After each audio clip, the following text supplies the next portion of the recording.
Hello student, आज हम लोग पढ़ने जा रहे हैं गुडविल। सबसे पहले हम लोग गुडविल को समझेंगे कि गुडविल क्या होता है, उसकी मीनिंग डेफिनेशन क्या होती है, उसका कैरेक्टर क्या होता है, गुडविल का वैल्यूएशन हम क्यों करते हैं, गुडविल के टाइप्स कितने होते हैं, ठीक है ना, गुडविल कैसे जनरेट होता है, ये सारी चीज के बारे में आज हम लोग पढ़ेंगे। और गुडविल से रिलेटेड मैं 3 वीडियो बना रहा हूँ। फर्स्ट पार्ट ये थ्योरी का होगा, second part valuation of goodwill के बारे में पढ़ेंगे हम लोग कि गुडविल को कितने प्रकार से वैल्यूएट किया जाता है, कैसे हम लोग वैल्यूएशन करते हैं, कौन कौन से उसके मेथड होते हैं, ठीक है ना। थर्ड वीडियो में हम लोग पढ़ेंगे कि अकाउंटिंग ट्रीटमेंट क्या होता है गुडविल का, ठीक है ना, अकाउंटिंग ट्रीटमेंट क्या होता है गुडविल का, वो हम लोग पढ़ेंगे। इतना गुडविल में हम लोग को पढ़ना है। तो सबसे पहले जानते हैं गुडविल है क्या। गुडविल को सामान्य भाषा में हम लोग ये समझ सकते हैं कि गुडविल मतलब रेपुटेशन। किसी भी आदमी का, किसी भी पर्सन का मार्केट में अपना एक रेपुटेशन होता है, उसकी एक अपनी साख होती है, ख्याति होती है। ख्याति और साख गुडविल को हिंदी में बोलते हैं, ठीक है ना। अपनी एक पहचान होती है, अपनी एक छवि होती है, रेपुटेशन होती है। वही है बिजनेस में गुडविल, कि किसी बिजनेस का, किसी फर्म का या किसी कंपनी का या किसी बिजनेसमैन का मार्केट में क्या रेपुटेशन है, उसकी वैल्यू कितनी है, ठीक है ना, वही होता है गुडविल, ठीक है ना, साख। तो गुडविल को हम लोग एक मीनिंग के बारे में डेफिनेशन के रूप में पढ़ सकते हैं कि goodwill is a magnetic force which regularly attract the customer. Goodwill क्या है? एक मैग्नेटिक फोर्स है जो कस्टमर को बार बार अट्रैक्ट करती है। या हम लोग ये कह सकते हैं कि सामान्य परिस्थिति में, सेम सिचुएशन में, सेम कंडीशन में जो नॉर्मल प्रॉफिट से अधिक जो हम प्रॉफिट कमाने की जो क्षमता होती है, एबिलिटी जो होती है, वही है गुडविल। एक कोई बिजनेसमैन है, उसी मार्केट में वो प्रॉफिट ज्यादा कमा रहा है और दूसरा बिजनेसमैन उससे कम प्रॉफिट कमा रहा है, तो जो ज्यादा कमा रहा है वो उसकी उतनी गुडविल की वजह से अपना ज्यादा प्रॉफिट कमा रहा है। सिंपल इसको एक उदाहरण से समझाता है, एक एग्जांपल से, कि मान लीजिए एक मार्केट में 3 बिजनेसमैन है एक ही टाइप के बिजनेस करने के लिए। ये फर्स्ट है, ये करीब 20 साल से बिजनेस कर रहा है, ठीक है ना। और ये दूसरा जो है ये 12 से 15 साल के बीच से काम कर रहा है करीब, और ये जो है अभी अभी जैसे अपना बिजनेस चालू किया है, ठीक है ना। तो 3 बिजनेस है, ये X हो गया, ये Y हो गया और ये Z हो गया। तीनों के लिए सामान्य कंडीशन है। लेकिन ये जो बहुत पुराना बिजनेसमैन है, ये क्या किया है कि पिछले 20 साल में अपने लिए कुछ ग्राहक बना लिया है, अपने व्यवहार से, अपने बात से, बिजनेस करते करते मार्केट में अपनी पहचान बना लिया है, ठीक है ना। दूसरा जो है उससे थोड़ा कम पहचान बनाया है, और तीसरा जो है ये जस्ट अभी अभी जो मार्केट में आया है, ये अभी अपनी कोई पहचान नहीं बनाया है और ये मार्केट में बिजनेस करना शुरू कर दिया है जैसा मार्केट के उसके हिसाब से, ठीक है ना।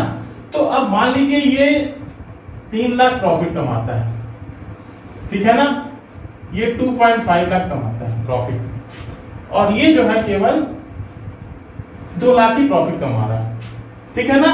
तो ये जो प्रॉफिट कमा रही है, इसकी अपनी कोई पहचान नहीं है, कोई रेपुटेशन नहीं है, उसने ग्राहक नहीं बनाया है। तो ये जो प्रॉफिट कमा रहा है, इसी प्रॉफिट को बोलते हैं नॉर्मल प्रॉफिट, ठीक है ना। ये जो प्रॉफिट कमा रहा है, नॉर्मल प्रॉफिट कमा रहा है कि बाजार के हिसाब से, मार्केट के हिसाब से वो बिजनेस कर रहे हैं और मार्केट में नॉर्मली इतनी प्रॉफिट ये जो बिजनेस कर रहे हैं उस टाइप के बिजनेस में हो जाता है, ठीक है ना। अब बाकी ये जो प्रॉफिट कमा रहे हैं, ये नॉर्मल प्रॉफिट से ज्यादा प्रॉफिट कमा रहे हैं, ठीक है ना। तो ये जो ज्यादा प्रॉफिट कमा रहे हैं उसी मार्केट में, सेम सिचुएशन में, उतना ही कैपिटल लगा करके, तो ये अतिरिक्त जो लाभ, एक्स्ट्रा लाभ जो कमा रहे हैं, ये क्या है? एक अदृश्य शक्ति है, इंटेंजिबल एसेट है, इसीलिए, ठीक है ना।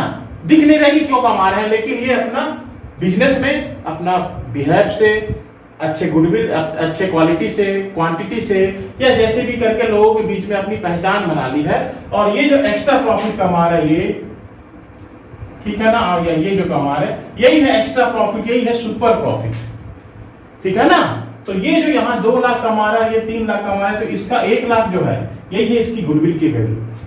ये 2 लाख कमा रहा है, ये 2 लाख से ज्यादा कमा रहा है, 2.5 लाख कमा रहा है, तो 50,000 जो इसकी प्रॉफिट है, ये जो हो गया ये गुडविल की वजह से, ठीक है ना। और ये जो 2 लाख कमा रही है नॉर्मल प्रॉफिट है, ठीक है ना। तो नॉर्मल प्रॉफिट से अधिक जो प्रॉफिट कमाने की जो क्षमता होती है, हमारी ताकत होती है, उसी को हम लोग गुडविल बोलते हैं।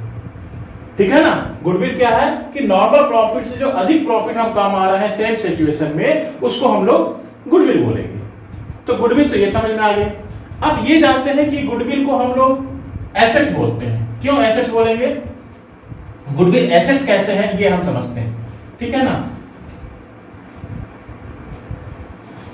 गुडविल को हम लोग देख नहीं सकते हैं, छू नहीं सकते हैं, लेकिन गुडविल लोगों के दिमाग में बैठी हुई है और बिजनेस का एक रेपुटेशन है जिससे हमको एक्स्ट्रा प्रॉफिट हो रहा है। ठीक है ना। तो वो इंटेंजिबल है, वो दिख नहीं रहा है। एसेट्स का कैरेक्टर क्या होता है कि एसेट जो होता है हमको लॉन्ग टर्म तक प्रॉफिट कमा के देता है, हमको हेल्प मिलता है एसेट से प्रॉफिट कमाने के लिए। ठीक है ना। तो गुडविल से भी हमको प्रॉफिट कमाने में हेल्प मिल रहा है। तो गुडविल भी एक प्रकार का एसेट्स ही है, लेकिन इसको हम लोग देख नहीं सकते हैं, कोई फिजिकली एक्सिस्टेंस नहीं होती है। ठीक है ना। तो कोई मौजूद नहीं होता है कुछ चीजें ऐसा जिसको हम लोग देख सके या छू सके। ठीक है ना। इसलिए ये इंटेंजिबल एसेट्स है। ये बात समझ में आ गई। अब हम लोग देखते हैं गुडविल का कैरेक्टर क्या होता है या उसके फीचर क्या होते हैं। तो सबसे पहला तो अपन मान के चलेंगे कि इंटेंजिबल एसेट्स है। वो गुडविल क्या है? एक इंटेंजिबल एसेट्स है जिसको हम लोग छू नहीं सकते हैं, देख नहीं सकते हैं, लेकिन एक अदृश्य पावर है, एक छुपी हुई शक्ति है जो हमको प्रॉफिट दे रही है, इसलिए वो प्रॉफिट क्या है? एसेट्स है। दूसरा हम लोग उसका कैरेक्टर बोल सकते हैं कि not separate existence apart from business. ठीक है ना। बिजनेस से उसका कोई अलग अस्तित्व नहीं है, मौजूद नहीं है उसका अस्तित्व। बिजनेस से अलग नहीं हो, बिजनेस के साथ ही है। अगर बिजनेस जा रहा है तो गुडविल भी जा रहा है। हम किसी को सोचे कि हम अपना अपना गुडविल बेच दें और बिजनेस अपने पास रखें, तो ऐसा नहीं हो सकता है। हम जब बिजनेस बेचेंगे तो साथ में गुडविल भी बिकेगा। ठीक है ना। गुडविल एक सेलेबल एसेट्स है, उसको बेचा जाता है और खरीदा भी जाता है। गुडविल को हम परचेज भी करते हैं, वो आगे के वीडियो में हम बताएंगे। ठीक है ना। तो गुडविल जो है बिजनेस से अलग नहीं है, बिजनेस के साथ ही रहता है। बिजनेस जाएगा तो गुडविल भी जाएगा।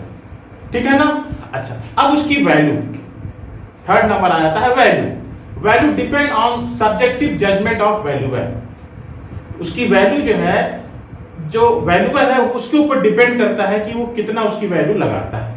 हो सकता है किसी बिजनेस का मैं वैल्यू ज्यादा लगा दूं उसकी गुडविल का, कोई एक और आदमी आता है उसकी वैल्यू उससे कम लगाता है, कोई थर्ड पर्सन आता है उसकी वैल्यू हमसे भी ज्यादा लगा देता है। तो डिपेंड करता है कि वैल्यूअर क्या सोच रहा है, वैल्यूअर के अकॉर्डिंग ही उसकी गुडविल का हम वैल्यू कर सकते हैं। ठीक है ना। फोर्थ नंबर हो सकता है हम help to earn higher profit. Goodwill से हमको ज्यादा प्रॉफिट करने में हेल्प मिलता है, ज्यादा प्रॉफिट अर्न करने में हमको हेल्प मिलता है गुडविल की वजह से।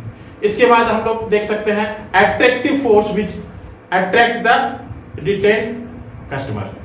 ठीक है ना। क्या होता है कि एक अट्रैक्टिव फोर्स है कि हमारे कस्टमर को बनाए रखता है। बार बार हमारे पास कस्टमर आते हैं, अट्रैक्ट होते हैं कस्टमर, और वो कस्टमर हमारे पास ही रहते हैं, बार बार हमारे पास ही आते हैं। ठीक है ना। इसलिए हम लोग, ये भी गुडविल का एक कैरेक्टर है। ठीक है। अब हम लोग देखते हैं कि गुडविल का वैल्यूएशन हम क्यों करते हैं और कब करते हैं, जरूरत क्या होती है गुडविल के वैल्यूएशन करने के लिए। तो सबसे पहला पॉइंट अपन देखेंगे इसमें कि when there in change in profit and sharing ratio. जब भी हम बिजनेस में प्रॉफिट शेयरिंग रेशियो चेंज करते हैं तो हमको गुडविल का वैल्यूएशन करना पड़ेगा। जब भी हम फर्म के प्रॉफिट और लॉस का रेशियो शेयर चेंज करते हैं तो हम लोग को गुडविल का वैल्यूएशन करना पड़ेगा, गुडविल फाइंड आउट करना पड़ेगा। ठीक है ना। इसके बाद जब भी कोई नया पार्टनर आता है बिजनेस में, जब भी कोई नया पार्टनर, न्यू पार्टनर बिजनेस में एडमिशन लेता है, एडमिट होता है, तो ऐसी कंडीशन में हमको गुडविल का वैल्यूएशन करना होता है। ठीक है। ये हो गया। इसके बाद जब भी कोई पार्टनर रिटायर होता है या किसी पार्टनर की डेथ हो जाती है, ऐसी कंडीशन में भी हमको गुडविल का वैल्यूएशन करना होता है।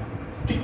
अब किसी पार्टनरशिप फॉर्म को हम लोग सेल आउट कर रहे हैं, किसी पार्टनरशिप फॉर्म को हम बेच रहे हैं, बिक्री कर रहे हैं, तो ऐसी कंडीशन में भी हमको गुडविल का वैल्यूएशन करना होता है। क्योंकि एसेट्स और लायबिलिटीज का हमारा वैल्यूएशन होगा तो गुडविल का भी वैल्यूएशन होगा। जो भी उस बिजनेस को परचेज करेगा तो बिजनेस के साथ साथ गुडविल का अमाउंट भी हमको पेमेंट करेगा, तो वहां पे हम लोग को गुडविल का वैल्यूएशन करना पड़ता है। एमालगमेशन ऑफ पार्टनरशिप फॉर्म, जब दो या दो से अधिक फर्म को एमालमेट करते हैं, हम लोग मिलाते हैं, या कोई एक फर्म दूसरी फर्म को परचेस कर लेता है, ऐसी कंडीशन में भी हमको गुडविल का वैल्यूएशन करना होता है। ठीक है, तो गुडविल का वैल्यूएशन इस कंडीशन में भी हो सकता है। और एक कंडीशन क्या हो सकता है, कंडीशन तो बहुत सारे होते हैं, जैसे फर्म को हम लोग कंपनी में कन्वर्ट कर रहे हैं, कोई फर्म है उसको कंपनी या ज्वाइंट वेंचर में कन्वर्ट कर रहे हैं, तो ऐसी कंडीशन में भी फर्म का हम लोग को गुडविल का वैल्यूएशन करना होता है। आ गई बात समझ में? तो ये हमारे थे क्यों हम गुडविल का कैलकुलेशन करते हैं या वैल्यूएशन करते हैं। कैरेक्टर भी आपको समझ में आ गया, मीनिंग भी आपको समझ में आ गया। अब हम देखते हैं कि गुडविल जनरेट कैसे होता है। किसी भी फर्म का या कंपनी का या किसी बिजनेस का गुडविल बनता कैसे, उसके पीछे भी रीजन होंगे। तो गुडविल बनने का जो रीजन होता है, क्या इफेक्ट होते हैं, किन चीजों से प्रभावित होता है हमारा गुडविल, गुडविल इफेक्ट कैसे होता है हमारा, किसी बिजनेस का गुडविल कैसे इफेक्ट होता है या जनरेट होता है। तो सबसे पहला चीज होता है क्वालिटी। हम जो चीज का भी बिजनेस कर रहे हैं या कोई सर्विस प्रोवाइड कर रहे हैं या हम कोई बिजनेस कर रहे हैं, ठीक है ना, तो वहां पे सबसे पहला फैक्टर कस्टमर देखता है क्वालिटी, कि आपके प्रोडक्ट की क्वालिटी क्या है या आप जो सर्विस दे रहे हैं उसकी क्वालिटी क्या है। तो पहला फैक्टर होता है गुडविल जनरेट करने के लिए क्वालिटी। फिर क्वांटिटी, आपकी क्वांटिटी कैसी है, कितनी है, किस क्वांटिटी में आप काम कर रहे हैं, ठीक है ना। इसके बाद आता है प्लेस। प्लेस भी बहुत इंपॉर्टेंट फैक्टर है गुडविल जनरेट करने के लिए। आप कहां पे बिजनेस कर रहे हो, किस चीज का, ये भी बहुत इंपॉर्टेंट चीज है। हम ऐसे जगह पे कोई कामकाज तो नहीं कर रहे हैं कि वहां पे उस चीज की डिमांड ही कम हो, उसकी जरूरत ही नहीं है और हम वहां पे उसका बिजनेस चालू कर रहे हैं, या लोगों की कस्टमर को वहां पे आने में परेशानी हो रहा है, या वो बिजनेस वहां पे सुटेबल जगह पे नहीं है। तो सुटेबल जगह भी होना चाहिए। प्लेस भी बहुत इंपॉर्टेंट फैक्टर है गुडविल को जनरेट करने के, ठीक है ना। उसके बाद बिजनेसमैन का या कंपनी का या फर्म का अपने कस्टमर के साथ बिहेव कैसा है। आप बहुत सारे बिजनेसमैन को देखते हैं, उनकी बहुत अच्छी बिहेव होता है, बहुत अच्छा कस्टमर से बहुत अच्छा बातचीत करते हैं, इसलिए भी बिजनेस में कस्टमर अट्रैक्ट होते हैं कि उसका व्यवहार कुशल होता है वो आदमी। बिजनेसमैन को हमेशा व्यवहार कुशल होना चाहिए। बहुत अच्छा बिजनेसमैन होगा तो उसका व्यवहार भी बहुत अच्छा होगा, उसका बिजनेस भी अच्छा होगा। फिर सर्विस आफ्टर सेल्स, हम सामान बेचने के बाद, कोई प्रोडक्ट बेचने के बाद भी उसको क्या सर्विस प्रोवाइड कर रहे हैं। अक्सर आप लोग देखते होंगे या जानते हैं कि कोई भी चीज का एक गारंटी पीरियड होता है, 1 साल तक की गारंटी है, 2 साल की गारंटी है, 5 साल की गारंटी है। इसके अलावा भी कुछ बिजनेसमैन ऐसे होते हैं, गारंटी हो चाहे ना हो, अगर छोटी मोटी सर्विसेज की जरूरत है, उसको हेल्प की जरूरत है, तो वो उस कस्टमर को सपोर्ट करते हैं। आप माल बेचने के बाद, गुड्स को बेचने के बाद कस्टमर को क्या सपोर्ट कर रहे हैं, ये भी बहुत बड़ा मैटर है, ये बहुत बड़ा फैक्टर है कस्टमर को सेटिस्फेक्शन के लिए। कस्टमर के दिमाग में ये रहेगा कि मैंने इससे ये सामान खरीदा है, इसके बाद भी मैंने पेमेंट किया, उसके बाद भी मेरे को सपोर्ट कर रहा है, तो कोई और सामान फिर खरीदना होगा तो आपके पास ही आएगा, क्योंकि वो आपके बिहेव से, आपके सर्विस से सेटिस्फाइड है। इसके बाद आता है एडवर्टाइजमेंट का तरीका। एडवर्टाइजमेंट भी बहुत इंपॉर्टेंट फैक्टर है आपके गुडविल का। आप कैसा एडवर्टाइजमेंट कर रहे हो, आप प्रोडक्ट को कितना अच्छे से बता रहे हो, अपने बिजनेस के बारे में कितने अच्छे से कस्टमर को बता पा रहे हैं, ये भी आपका बहुत बड़ा फैक्टर होता है गुडविल को जनरेट करने के लिए। तो ये सारी चीज पे हमको ध्यान देना होगा, तभी एक अच्छा गुडविल हमारा जनरेट हो पाएगा, ठीक है। इसके बाद आता हूं मैं, एक जनरली ये सब चर्चा नहीं होता है गुडविल के बारे में, लेकिन एक टाइप में बना के बता सकता हूं आपको कि नेचर गुडविल का, अगर हम लोग उसको किसी एनिमल से रिलेट करके देखते हैं तो वो भी गुडविल के टाइप होते हैं। जैसे कुत्ते का स्वभाव वाला dog type goodwill, cat type goodwill and rat type goodwill. तो ये सुन के थोड़ा सा आपको अजीब लग रहा होगा, लेकिन ऐसा होता है कि जैसे एक कुत्ते का स्वभाव होता है, एक डॉग का स्वभाव होता है कि वो हमेशा अपने मालिक के साथ रहता है। आप एक कुत्ता पाल के रखे हो तो कुत्ता आपके साथ रहता है हमेशा, वो डॉग। अगर आपने प्लेस चेंज किया तो कुत्ता भी आपके साथ चला जाता है। तो यहाँ पे कस्टमर का भी बिहेव ऐसा होता है कि वो बिजनेसमैन को पहचानता है कि ये बिजनेसमैन से ही मेरे को गुड्स परचेस करना है या इसी पर्सन से हमको अपने सर्विस लेना है। तो वो जब पर्सन टू पर्सन बिजनेस करता है, पर्सन को पहचानता है, उसके अकॉर्डिंग बिजनेस करता है, कस्टमर मूव होते हैं पर्सन के पीछे। फॉर एग्जाम्पल के लिए आपके शहर में मान लो 5 थिएटर है, एक से एक अच्छे थिएटर है, लेकिन बहुत अच्छे थिएटर में आपके फेवरेट हीरो का एक्टर का फिल्म नहीं लगा है, आपका जो सबसे खराब थिएटर है उसमें आपके फेवरेट जिसको आप बहुत ज्यादा पसंद करते हो, लाइक करते हो, उसकी फिल्म उसमें लगी है, तो आप बहुत अच्छे वाले थिएटर में नहीं जाओगे, उस फिल्म को देखने जाओगे जो आप जिस एक्टर को आप पसंद करते हो। तो वहां आप पर्सन के पीछे जा रहे हो, थिएटर की क्वालिटी के पीछे नहीं जा रहे हो। तो ये हो गए डॉक्टर गुडविल, ठीक है ना। इसी तरह से होता है बिल्ली का स्वभाव। बिल्ली का स्वभाव क्या होता है कि वो घर पहचानती है, वो हमेशा किसी घर में अगर जा रही है, पालतू हो गई है तो उसी घर में हमेशा जाएगी। उसका मालिक अगर बदल भी जाता है तो बिल्ली को ज्यादा फर्क नहीं पड़ता है, कोई जरूरी नहीं कि वो भी अपना प्लेस चेंज करे, प्लेस चेंज नहीं करती है अक्सर। तो बिल्ली क्या होता है, वो एक प्लेस को पहचानती है। तो जब कस्टमर किसी प्लेस पे फेथ करता है, उनका स्वभाव ऐसा था कि इस जगह से ही हमको ये सामान लेना है या इस जगह का बना हुआ सामान हमको लेना है, ठीक है ना। कोई जगह फेमस हो जाता है, जैसे बनारस की साड़ी, आगरे का पेठा, ऐसे बहुत सारी चीजें फेमस होती हैं, तो लोग प्लेस को पसंद करते हैं, उस प्लेस की गुडविल होती है, तो उसको बोलते हैं बिल्ली के स्वभाव वाली ख्याति। इसके बाद होता है थर्ड नंबर चूहे के स्वभाव वाली ख्याति, रैट टाइप गुडविल। चूहे का स्वभाव आप देखते होंगे कभी भी स्थिर नहीं होता है, हमेशा जगह बदलते रहता है, अपनी पसंद बदलते रहता है, कुछ भी मिल गया खाने के लिए खाने लगता है, कोई भी जगह पे चले जाता है, ठीक है ना। तो जब कस्टमर चूहे के स्वभाव का पसंद हमेशा बदलते रहता है टाइम टू टाइम, तो ऐसी गुडविल की कोई वैल्यू नहीं होती है, तो उसको हम लोग बोलते हैं चूहे के स्वभाव वाला गुडविल, ठीक है ना। तो ये हो गया हमारा गुडविल का टॉपिक। अब इसके बाद हम लोग पढ़ेंगे वैल्यूएशन ऑफ गुडविल का पार्ट अगले वीडियो में।